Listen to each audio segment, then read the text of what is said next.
welcome to another Yawa episode. You asked, we answered. We're gonna answer some of your questions, design related.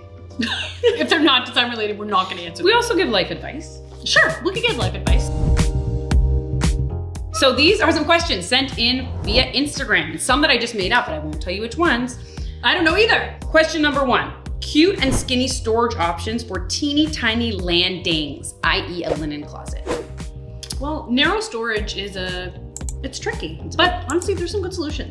When you're getting crafty and like trying to find the right piece for the right space, think about pieces that aren't designed for what you need it for, but might fit the physical dimension parameters that you're looking for. So instead of searching for like a linen cabinet, in this case, search for like shoe cabinet.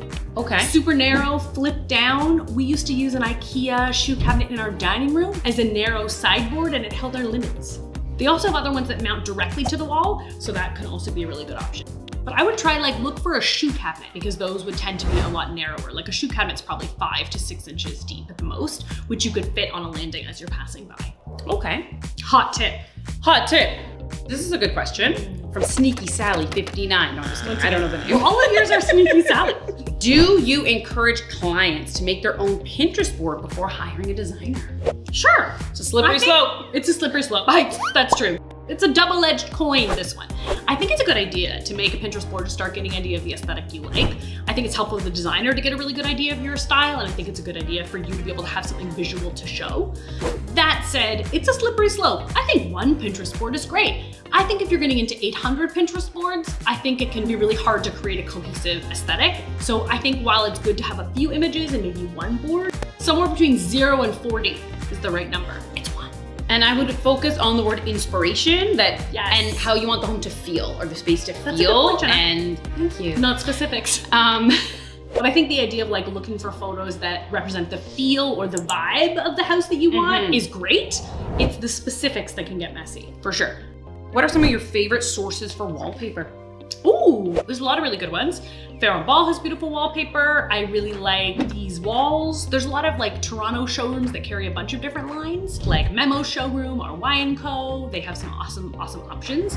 I also really like Sandberg. They're a Swedish company that has a lot of really, really pretty wallpapers, and they're pretty reasonably priced. You can't go wrong with a William Morris.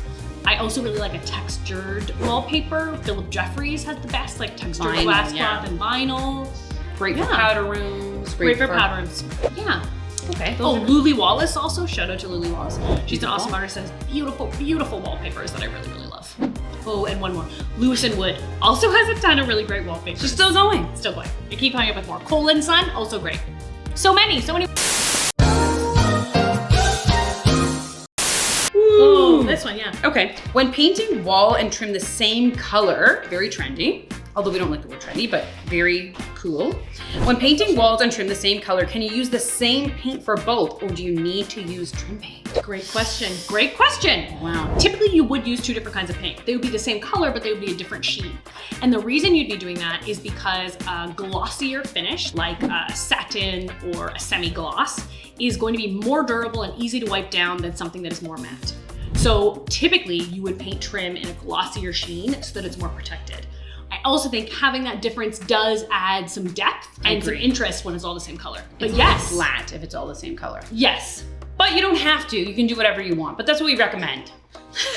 You asked. She's worried about You comments. asked, we answered. Are dark, moody rooms still cool?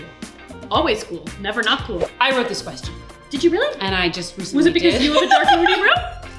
I feel like the balance of light and dark in a house is what makes it interesting. I also think we live in a wintry climate. I like a cozy room. It's in the cozy, winter. yeah. I like that. Yeah. Okay, that's all. Oh, how do you convince your partner to do a renovation? Ooh, here's the thing, guys. You don't. You can't. They won't listen. It's not worth it. It's a big investment. Even if you hire the most amazing team, you're still gonna have challenges, ups and downs. It's still a very complicated process. So making someone do something they don't want to do that's gonna go on for 2 years, terrible idea. Yeah, and here's the thing. We've experienced this in the past where one partner is not really into it, and it's obvious the whole time, and it creates conflict. And it's also a large amount of money. It's a lot of money, it's a lot of time.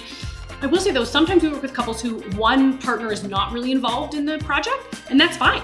it's only a problem when one person doesn't want to do it, because then they're putting up roadblocks in the process because they don't really want to be doing it. If you have a partner that doesn't want to renovate, I feel like maybe you just need to come up with another project. Go on a trip, spend your money on something else. Yeah. That's what I'd say. Okay, last one. I wonder about this though. Are pot fillers really convenient? You still have to haul a pot to empty the water. You're not wrong. And this is something we've talked about many times. So I think they're convenient. They just look cool. They look cool, number one. Yeah. Number two, they're useful when you're filling the pot, especially because the pot's already on the burner, so you can literally just turn it on and kind of leave it there while you're doing other things.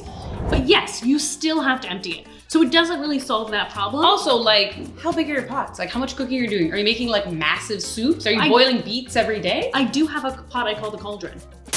The trick is to undercook the onions.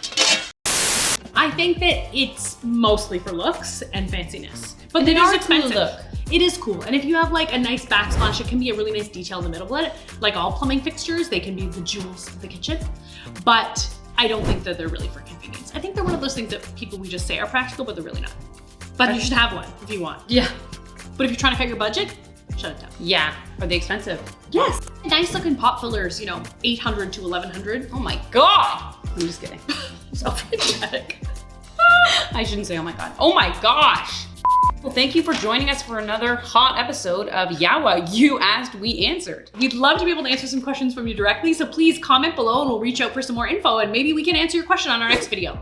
Yes, and please like, subscribe, tell your friends, tell your mother-in-law. I always say that. Yeah, like, subscribe. Yeah, we did it. Woo! Woo! I think that was good.